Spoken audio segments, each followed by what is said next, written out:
All right, on a lighter note, no, you got to go to the next one. We already we fully covered this. Okay. Canadian ATMs are now asking your political views before allowing you to withdraw money. What? No. What? Interesting. Is this From Babylon B. How would you describe your political views? Conservative, liberal, libertarian, burn it all down, or honk honk? And no, scroll down, watch. Scroll down, watch. everybody hits Hong Kong? No, you're too far now. You're too far. There. Just get the article here. Under orders from the Supreme Chancellor of the People's Republic of Canada, Justin Trudeau, all bank ATMs across the province will now require anyone attempting to withdraw money from their accounts to take a small quiz on their political beliefs. How would you describe your political views? What are your pronouns?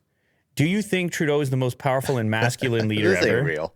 This can't be real, dude. This can't be real. But you had me for a second, and I'm remapping my interactions with banks from now on.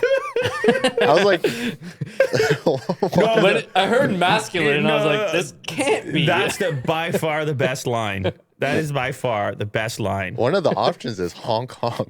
Yeah. What? Yeah. No way. This is real. No, the best line though is still that one. Do you think Trudeau is the most powerful and masculine leader ever? I mean, it's just Every fantastic. time I hear masculine, it's funny. Yeah, no, this is a joke site, obviously, babylonb.com. I want to lighten the mood after the Sure, difficulty yeah. of the last couple of articles. Obviously, this is inspired by recent happenings regarding frozen bank accounts, but it is weird to just amplify it a little bit and realize how funny it is and ridiculous Yeah. that in some way that power even exists.